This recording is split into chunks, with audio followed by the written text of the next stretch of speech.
All right. Thank you, Raven. And now we'll go to Ms. Nikki Wright-Smith. Hi, good evening, everyone. I am Nikki Wright-Smith. I am the Director of Diversity, Equity, and Inclusion at Norton Rose Fulbright, based here in Houston.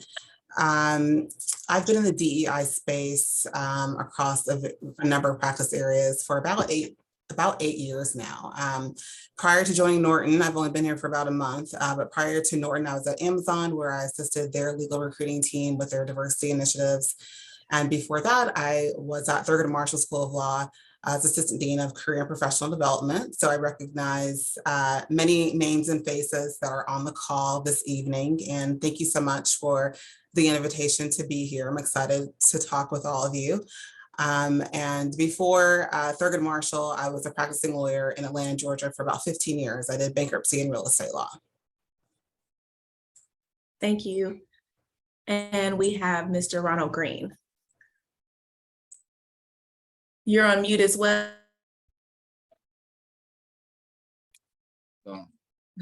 So first of all, I just showed my age. The old people, are the ones who always forget to unmute and all that good stuff. And so, as we've talked about Thurgood Marshall, I see I have some young people here. I'm a class of 1996 graduate at Thurgood.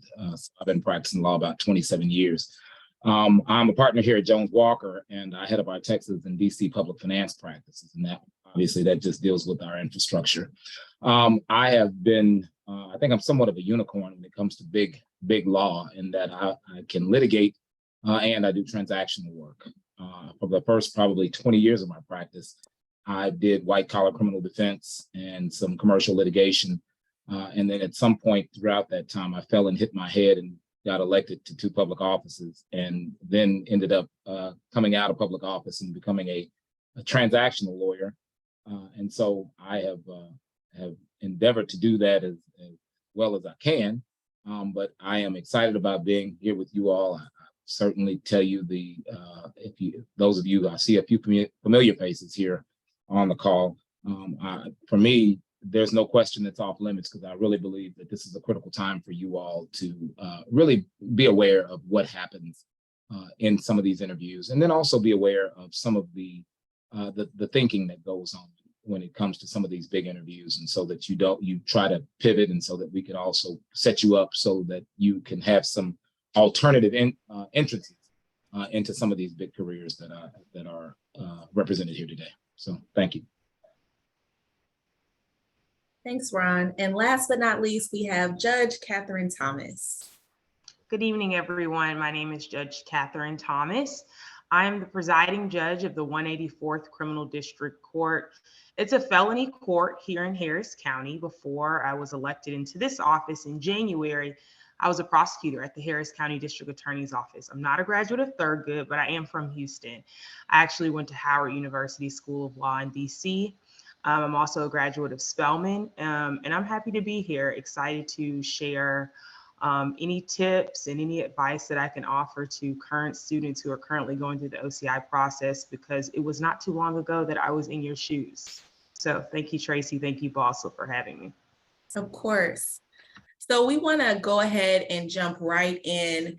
And Nikki, I actually want to pose this question to you. So everyone I think I'm going to judge the basics that we know. You need to research the firms that you want to go to. You need to make sure that you have some questions ready. And you need to, of course, make sure that you have the GPAs or the extracurriculars that these particular firms are looking for. What is the secret sauce? How can the law students stand out even more than the basics in order to make sure that the firms recognize them, or that anyone that they're interviewing, that they have something that makes them stand out? Sure, and I apologize. I'm having some video issues on my end, so I'm just going to turn my camera off for a moment. So I think it's important, in addition to everything that you just named, one of the things that often comes up is how prepared is the candidate. So researching the firm is one thing, but being prepared to talk about everything that's on your resume, speak to what interests you about the organization, whether it's a firm or a corporation or a public service sector position, and make sure that you can communicate why you want to be there, how you see yourself there, what skills you have to bring to the position, to the organization. So really being prepared to talk about that, being able to sell yourself. You're going to be amongst other people who are interviewing for the same exact role, and they're all going to want to know what is different about you, what value add can you bring to this organization. So I think really sitting with yourself and yes, researching the organization, but also being able to talk about what makes you stand out and being able to communicate that. So go in having a sense about what it is you want to do, why you want to work there, and being able to really talk about that during the course of the interview is really important. Okay. Ron, I want to pose that same question to you. You know, one of the things I think is most important is to know what's on your resume. I know we, tend to get these form resumes and you want to fill in what you think is all the blanks are that people are looking for. But I can tell you there are times I've asked people, well, tell me about this. And they have to go, they have to look at the resume and refresh their memory. At least be able to sell yourself. As you mentioned before, there are barriers to entry, and I'm going to be real honest with you, and especially in big firms and those of you who have worked on this side, people tend to look for barriers to entry to get into these interviews, and there are only so many slots that are available. Having your GPA, they're going to know that already. But I think what's most important is if you have this little special thing that may be apropos to the firm. If there's some organization that they look for, I mean, we try to stick people in litigation when they first come, as a young person, that ostensibly gives you the full gamut of the firm. But do the research on the firm. Don't just try to get an interview with anybody just so that you are interviewed. Really try to seek out those firms that really specialize, or at least there's an opportunity for you to do what it is you want to do in the future. Now, I mean, I will tell you this, by the time you get through law school, you will have probably changed the area of law that you want to practice 17 times. Every time you get exposed to something, you feel like, oh, I could do this, or I could do criminal law. And Judge Thomas, I ended up doing criminal work when I got out, and I thought I wanted to be an environmental lawyer. But after, being on the national mock trial team, going and clerking for 2 federal judges, I ended up wanting to be a trial lawyer and did that. But I say all that to say, the secret sauce, I don't know that it exists. It really is depends on the firm and the people with whom you are interviewing, and the people and the screening process. And I'll be honest, we're going through the screening process here. And so hopefully there's somebody in that room that says, okay, yeah, everybody doesn't have to have a full 20, but this person shows that they're interested in this part of the community, or we're in this city. Maybe they have a special skill that's apropos to our practice group. The other thing too, also, I will say that one of the things I worry about in a large firm that, with 14 offices all over the country, is how well even a person will be supervised. There are certain offices, I'll be very honest, I would never have a student that looks like me interview even in that office to be placed in that office, because I know that I can't supervise them, or they won't have the proper mentorship in that office. And I think, for those of us who sit on my side of the table, who look like me, we have to be very honest with our partners and say it's probably not going to be a good fit anyway. Maybe send them to Houston. I mean, obviously, I'm in one of the biggest cities, but that there's all sorts of things that go into play. And I honestly wish I could tell you there was just one particular thing that we look for. I mean, I'll be honest with you. I mean, for me, I'll look at it, and maybe if your name doesn't jump out at me, but I'm gonna look at it and see if you're an alpha, and you're gonna definitely get an interview. But no, I'm just kidding. But there are certain things that we look for. I mean, obviously, I'm gonna look for boss. I'm gonna look for certain triggers for me that jump out. But obviously, as a person in a 450 member firm, and I'm one of 3 Black partners, I'm probably the only, well, there actually are 2 of us who actually will look out for that kind of stuff.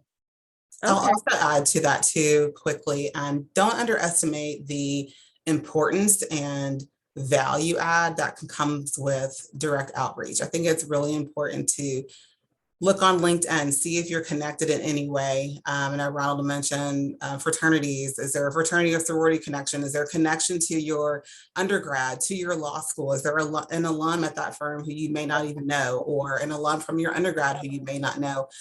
Reach out to them on LinkedIn, send them an email if their email is on the law firm's website, and just say, hey, I'm really interested to learn more about you and the firm. I've applied. I'm hoping to get an interview, or have an interview coming up. Do you have a few minutes to chat with me about your experience? I think particularly law students sometimes miss out on that piece of the networking component that's really important when you're exploring positions. Tracy, let me just add one thing that I had recently happen. And this was for like a support staff job here. A person sent me a resume. And the resume didn't have what school. It just said Bachelor of Science, Political Science. This was somebody who wanted to just get their foot in a law firm and then eventually go to law school. But it just said Bachelor of Political Science. It was very cryptic. Everything was very cryptic. And I said, okay, well, let me figure this out. Not only because I know who referred them to me, that I feel comfortable saying, okay, well, this says, just Bachelor of Science. Okay, well, first of all, when you are running, resumes through some sort of algorithm, well, it won't even get to the person it needs to get to if, it's not a school. And this person was a graduate of Prairie View. I said, that Ruth Simmons is the hottest thing, going right now. So, I mean, why would you not put Prairie View? And then I think there was some other group, of course, I found out he was an alpha, but the resume was very much whitewashed and vanilla. And I said, well, why would you not put all this on your resume? He said, well, I didn't want to, anybody to exclude me because they thought I was Black. I said, but your name is Daquan Johnson. Who do you think is not, gonna think you're Black? So I said, you may as well embrace all of that. Now's a great time for DEI. And I know even as a senior partner in a major law firm, every day I get a recruiter calling me because you just can't grow us fast enough. And so I said, well, why would you not embrace what's there? I mean, get over that whole fact that you're trying to go to a white firm and you think that, you want to fit in with Susie and Timmy.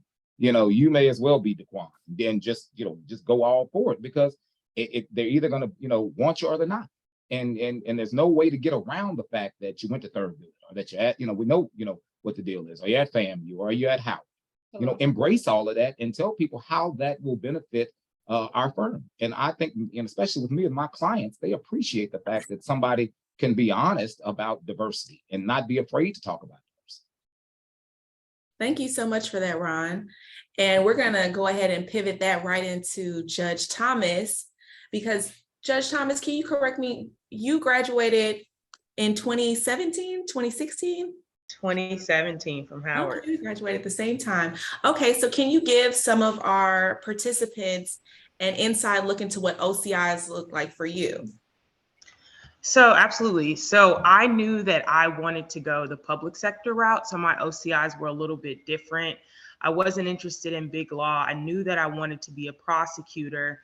And so we had several different district attorney's office from all throughout the nation that came to Howard to interview students. I'm from Houston, like I told you all, but I love Houston. And I knew that I wanted to come to the Harris County District Attorney's Office. So I went and Googled everywhere the Harris County District Attorney's Office would actually be in the local DC area. And they were actually at the National Black Prosecutors Association convention. And they had several job interviews for students who were rising 3Ls. I wasn't a rising 3L yet. But I was so interested in the office that I made an effort just to get to know the people who were interviewing. And I'm just thinking that I was just going to introduce myself and say, hi, I'm interested in working at the Harris County District Attorney's Office. Is there any advice you can offer me? Well, they decided to give me an entire interview. And I was not prepared. And I froze a little bit. And I don't know if Tracy, Tanisha, but Tanisha was one of the people who interviewed me. And I immediately sent her an email, and I completely apologized for how unprepared I was. But what she told me was that she wanted to bring me back for the summer so I could do a summer internship. And I was shocked because I've been interviewing at several other different district attorney's office, but Harris County was really what stood out to me. But within the process, I did find that people wanted you to tell your story. I think sometimes we want to abandon who we are in OCIs and really conform to what a typical law student should look like. Yes, we're in mock trial, we're in moot court, but who are you at the core?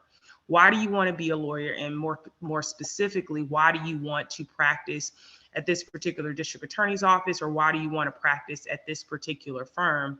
And what about what you are bringing to that firm is so important? Why does the firm need you? And I think that in this oftentimes culture of us like assimilating to who firms are, we should actually more adopt this culture of us bringing exactly who we are, not being afraid to give people 100% of who we are when we come to these interviews. But I wanted something you said earlier, Tracy. I know that sometimes we take for granted, and you said, I know we're all doing our research. Everyone is not doing their research. And I want to just make sure that everyone knows how important that is. As a district court judge, we are in charge of interviewing other associate judges in Harris County. And you would be surprised by the number of people who showed up to our interviews and who were not prepared, who didn't know what the position was, who didn't know what they did. And so I don't want to discount the fact that everybody is not doing their research. I also don't want to discount simple things that we take for granted, like how you dress. You don't want your appearance to be in any way a factor of what someone is taking away from interviewing you. Those are just things that should automatically be something that's known, but for all of us, it's not. And so I tend to wear more conservative outfits if I'm interviewing for something. I know everybody is different, but me, I usually wear more conservative outfits. But one of the things that I did do after I got the internship, I applied for a program that was called the pre-commit program at the district attorney's office. And I knew that I wanted to be at the Harris County District Attorney's Office. So I actually gave, and I know this people might say I was doing a lot, but I did a PowerPoint presentation, and I gave the PowerPoint to my panel of interviewers, and I told them what I would be offering and what I would be bringing to the table. And I printed it out. I gave each of them a copy. And for people who are interested in public sector, you also have to be prepared to do some sort of oral advocacy. I know for Harris County, they wanted us to do a opening statement or closing argument. They gave you a specific set of facts where you would have to be prepared to think on your feet. So not just doing the research, but also practicing. So I spent time, because I had heard that this was something I might have to do. So I spent time practicing with some of my colleagues, doing opening statements. I remember one of the questions they asked me to pose potential questions that you would ask jurors in a particular misdemeanor or felony case. So being able to really think on your feet is also important. Yeah, that I want to piggyback off of that because Judge Thomas and I both worked at the DA's office at the same time. And that was something that I only knew to prepare for the 2-minute closing or opening statement. They actually asked me for a closing argument, was because I practiced with my career advisor. I went to U of H Law. And so Tiffany is still there. And if you are at U of H Law and you are not in Tiffany's office every day or as much as possible, you're missing out. One of the biggest things that you can do to prepare for OCIs or interviews in general is make sure you are best friends with your career advisor, because they will give you the hot topics, the different things to bring out, what will make you stand out. They've been working with these OCI interviewers for years. They probably have the list of who actually is going to come. So they could tell you, hey, at this firm, if you're interested in them, this is the person that's interviewing. So you can go look them up on LinkedIn, see if they have a dog, talk about dogs for 1 second, see where they went to school. Maybe y'all went to school together. So if anything, that would be a great first, on top of what you own, is go talk to your career center about who's coming, what are the things that they're looking for, because they're going to have best insight. And another thing, Judge Thomas, I keep wanting to call you Kat. Judge Thomas said that when you brought up Tanisha, another huge thing you can have in preparation for interviews and just your career in general is to find a mentor and then to also find a sponsor. Tanisha Manning at the DA's office was definitely a sponsor for me. And the difference is mentors, you can go talk to them about OCIs, you can talk to them about stuff, maybe they meet you for coffee, but a sponsor is going to put your name in rooms that your feet are not yet to enter into. And those are the people that get you the job, even though you feel like your qualifications are not there. They go to bat for you, and you need both. Both are very important for your legal career. And while you guys are navigating through law school, it's important that you find somebody who will be your sponsor and will go that extra mile for you. So One with of the that, things, go ahead. go ahead, Ron. No, I was gonna say, one of the things that you all have the benefit of that I didn't have doing OCIs almost 30 years ago is social media. I mean, obviously, let me just, didn't quite invent the internet, but we did not have the internet or Zoom or any of this when I was in law school. And so one of the things that I know on my side of the table, and most of the other panelists will say, we're going to look at your social media and figure out kind of what it is you do. Why don't you look at ours and find out, what what interests us? Whether it's, don't just go join at somebody's church and hem them up at church, but you're gonna, you can get a feel for how to spark some conversation. And most of us are on social media, but I mean, we obviously put out there what we want you to see. I'm a former politician, so mine is probably a lot more in depth than obviously than a judge or somebody else. But don't be afraid to look at our social media to see what interests us, and use everything that is at your disposal. And whether it is, school, or whether this person's from this part of town, or, whatever, I think you have so much information at your hand. And that's what Judge Thomas said, that goes along with being prepared. And so just like we're going to do the same thing, I'm going to, as well. And then, but I also will tell you, sometimes your email address as well. Make sure when you send your email, your resume, have the most professional email address, out there, because one, sometimes these fly email addresses won't even make it through a filtering system. But other times, I don't, want. I probably would not, even look at the resume of somebody who, resume says, pretty kitty at, gmail.com. I mean, well, how am I going to take that to my wife? They might be a Zeta, Ron. Yeah, well, you know what, you are correct. You are, however, even in any organization, we know that we're not the only ones that are going to look at the resumes, but you'd be surprised. People who with college degrees that will send resumes with these types of things. I'm as Christian as they come, but God's favor 123 at gmail.com sometimes it's not going to get you where you need to be. I mean, God's gonna get you there. Don't get me wrong, God's gonna get you there. But your email address, small stuff, as the judge said, I think, or maybe Nikki said, don't give people a reason to just put you off to the side. Some things you can correct yourself, whether the way you dress or whatever. There are small things that people are looking. The first thing some people will look at what they wore when they came. Look at this, or we're not even going to interview them because of their email address. We're not going to even do this, Okay. And by God, please check the spelling on your email, on your resumes and all that. Yeah.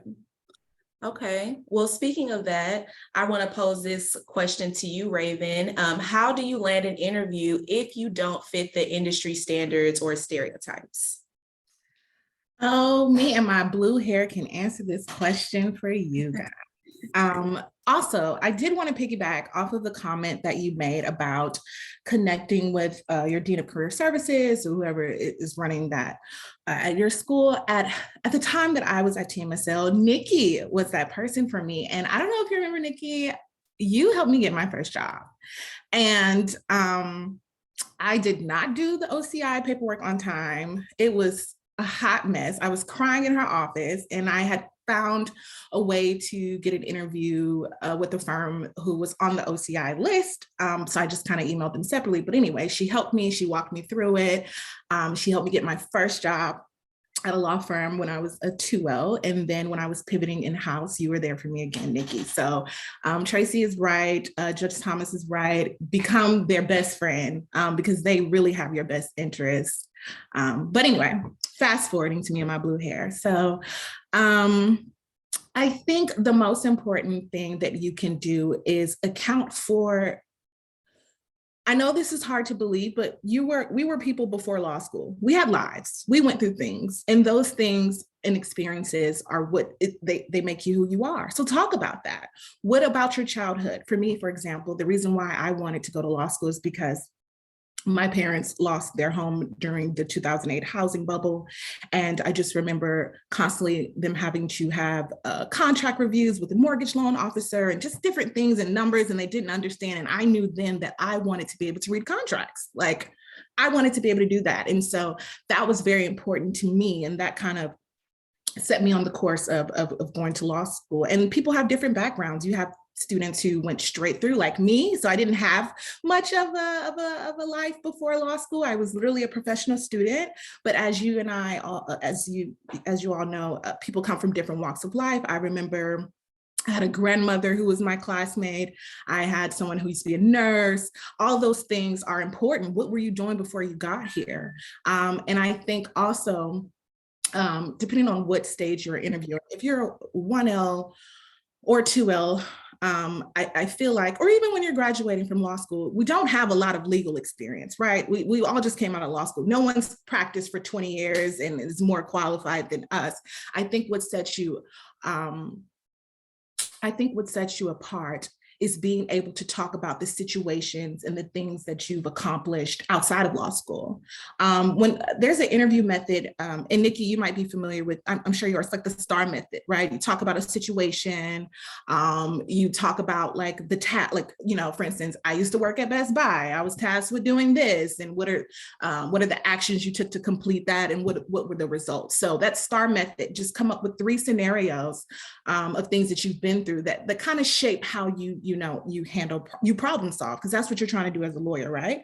You're problem solving. So you have to be able to show people that I can do this work, regardless if I haven't been a practicing attorney yet. I have the mind of an attorney, and this is why. And so I think those are a couple of things that you need to be able to do. Hey, thanks, Raven. And Nikki, I want to go ahead and pivot to you right after Raven. And since you are in that DEI space, and with everything that the legislatures are doing across the country, cutting DEI, cutting diversity programs, how is that changing, or is it even affecting the way employers are approaching diversity and their interviews? I can only speak for the firms and the organizations that I'm most familiar with. And, we haven't really changed anything. We still have our affinity groups, DEI work, and I'll speak to Norton. It's still very important to us. We still have our affinity groups and networks, and it's very much encouraged for you to bring your authentic self to the organization. As I shared earlier before, Norton, I was at Amazon, and the same for them, like even more, bring even more, all of you to yourself, to the workplace as Amazon. Just in such a different, very open culture. They were kind of like anything goes, like whoever you are, please show up with that. But I think that despite what cuts some organizations may or may not be making, I still think that this is your livelihood. This is going to be your career. It's going to be a large part of who you are. So you definitely want to find, sorry, my video is acting up again. Find a place where you feel that you can be yourself, where you're going to be able to work on the matters that are important to you, where you're going to be able to learn and grow. But I do think that firms and organizations are going to continue to still have DEI as a very important aspect of their organization. Okay. Thank you so much for that. I think now we are going to go ahead and do our breakout session so you guys can ask more intimate questions with the panel broken down. We hope you have enjoyed this portion of it, and I'll let Christian go ahead and take over for the breakout portion. Yeah, we're going to start transitioning. Well, I'll just say this, I'm not tech savvy either, Ron. So let me just be clear. I have our secretary working on it. So we're going to transfer over into that. I do want to ask one more question before we go over into that realm. And it's going to be a question for Ron. It's also going to be a question for Judge Thomas. If you could go back to your younger self and do something differently, or something that could have set you up to be on the path that you are and where you wanted to be, in the DE&I situation that's going on right now. But what would you do to help land that dream job, or where you are now? What would you do differently? So for me, I have had many iterations of my career. And I think I've had, a dream job, over and over again, because I try to make it, what it is. I mean, the great thing about the law, and I tell everybody, and tell my kids, and tell everybody, it is, this law degree for me has been the most versatile degree that I could ever have. I started off as working in a small law firm. I got experience. I clerked for, and this is one thing I'll add too. I clerked for 2 federal judges for free.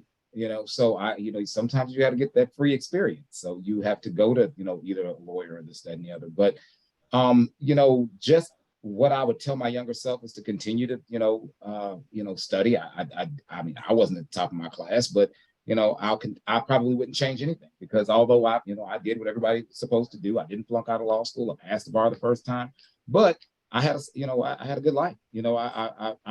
I had to have some grounding. You have to have, you keep your wits about this, because I think all of you, and maybe not in your class, but we all can look back at that one person who just freaked out and just, we left on Friday and came back on Monday and they weren't there, and they just, so this, don't fall into that pressure of trying to outperform everybody. I think you just need to be you, as everybody has said, be your authentic self.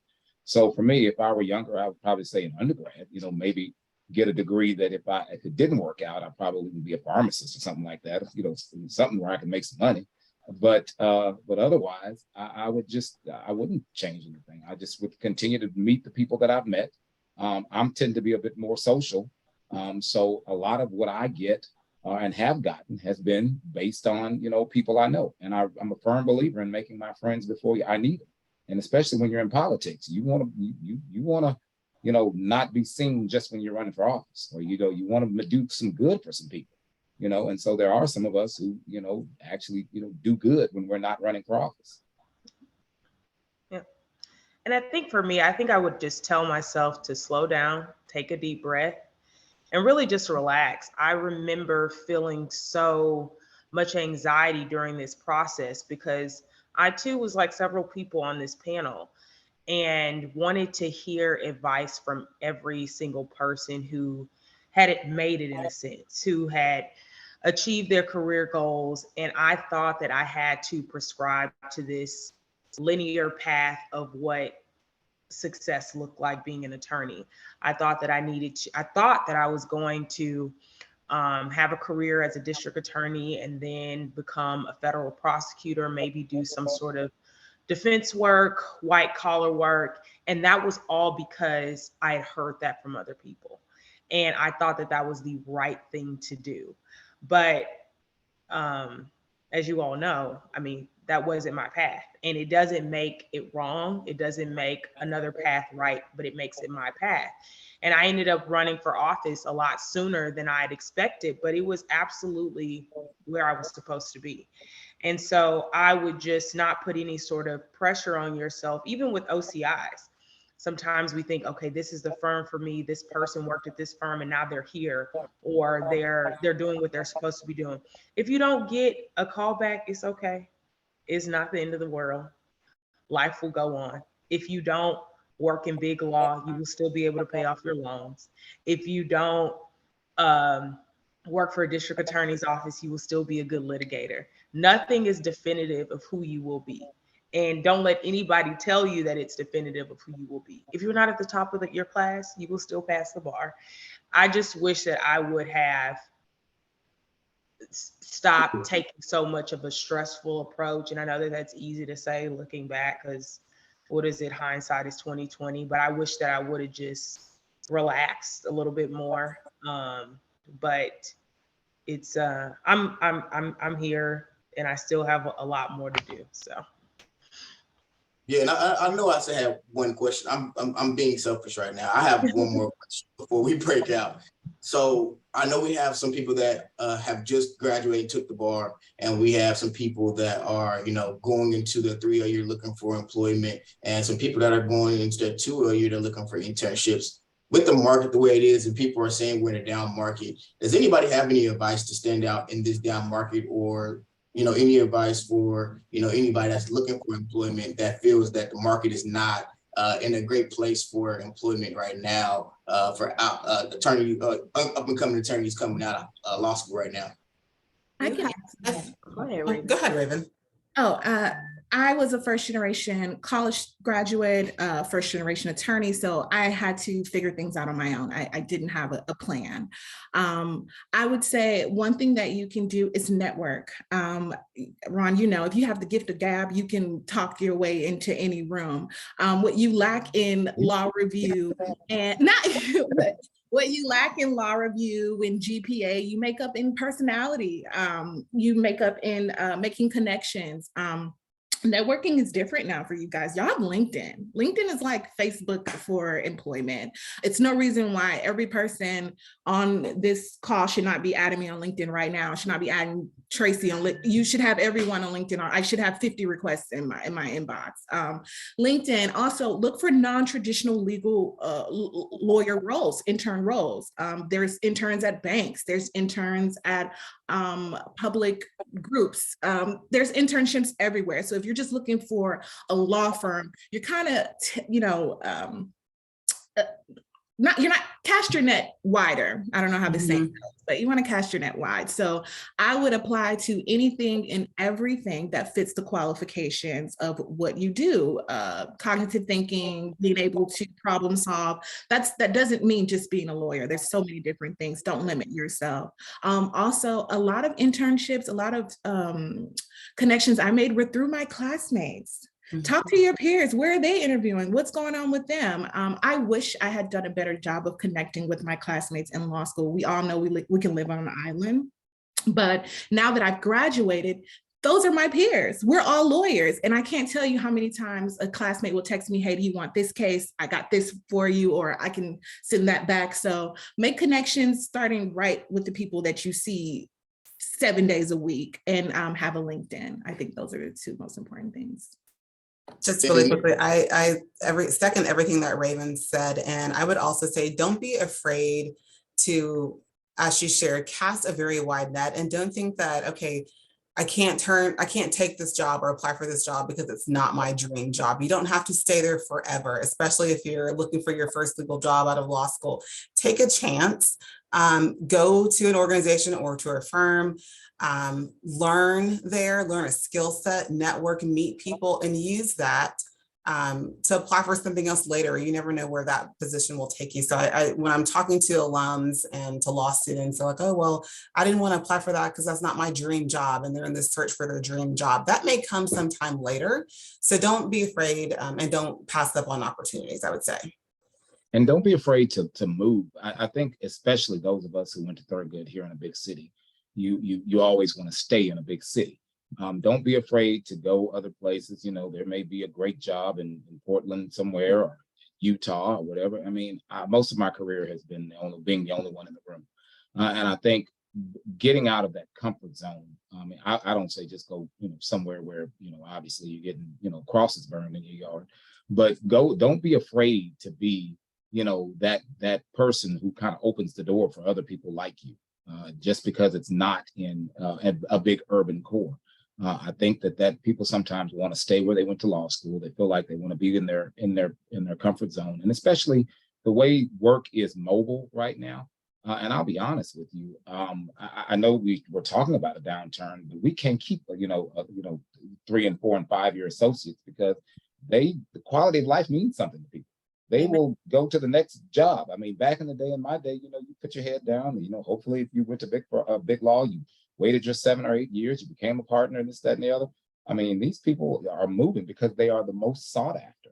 So appreciate, the fact that you have options out there. It may not be, the firm that's, first, that second, third tier, but, you can still get out here and, make $250,000 a year, being out of law school for a couple of years. I mean, we got so excited about somebody offered us $45,000.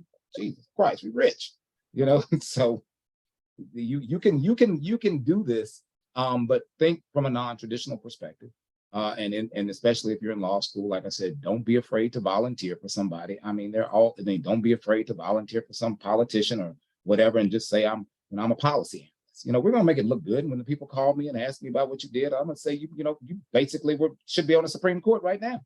That's how you get your connections. Of course, you want to work with people that that you might have a connection with. Thank you so much, Raven, Ronald, Judge Thomas, and Nikki. We are ready for the breakout so we can answer your specific questions. Anything we didn't cover, anything else you want to know, give us a few seconds so we can place you in those breakouts. Yeah, we're going to place you in breakout rooms and ask the questions you want to ask into a more intimate setting. So stick along. What room y'all want to be assigned in? Does it matter? What's the rooms? Nikki and Raven, Ronald and Kat. Mm-hmm. I mean, I think you can come back into the actual meeting and then jump back into another room if you need to too. So just let me know how you want to do it. And you can just text me how you want to do it. Yeah, you can go to the room with Ronald. I'll go to the room with Okay. And if you want to jump out again, just let me know and go. Okay. Okay. Right. I'm about to assign y'all right now. Okay. All right.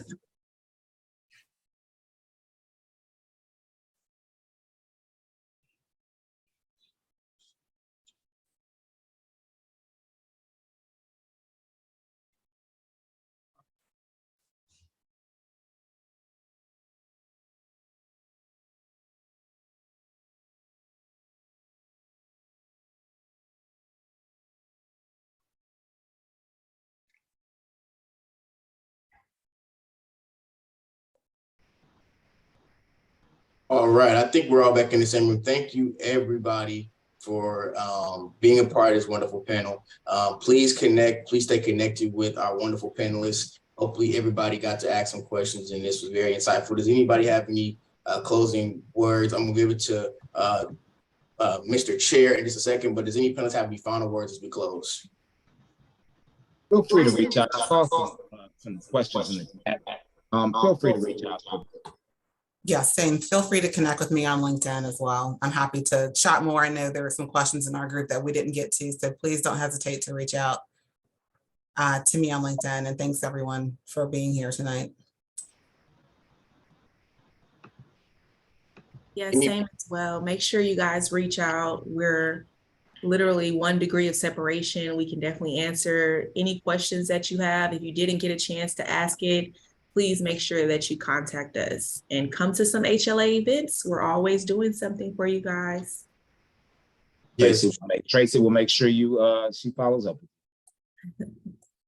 Yes, please join HLA. Please join your local BLSA chapter, join regional BLSA. Like I said, thank you so much. I'm a fan of all of you guys, all our panelists. Thank you for being on this panel for us. We really appreciate it. And thank you guys for allowing me to host. And then I'll pass over to our chair and then we'll dismiss. I just echo Christian's remarks. Thank you to all the panelists as well. We really appreciate y'all. There's more events coming up from SWBLSA as well. We'll be attending our pre-law symposium in Austin next month from the September 15th through the 17th. And then we'll be in New Orleans, Louisiana for our academic leadership retreat the first weekend of October 6th through the 8th. So looking forward to seeing y'all there. Thanks so much again. Make sure you support your local BLSA chapter, support your regional BLSA chapters, supporting the BLSA. We need all the help we can get. And we just are grateful for opportunities like this to fellowship and learn from each other, continue to grow, serving to advance racial justice. Thanks so much, y'all. Good night. Adrian, you're gonna have to slow down for a closing argument. That was No. Let me tell you why it's important for him. And then Judge Thomas doesn't have to do this like some of us other electeds. You keep speaking fast so that the media can't chop it up and turn it into something else. That's why I speak fast too. You want to make sure when they chop up with your interview, you want to make sure the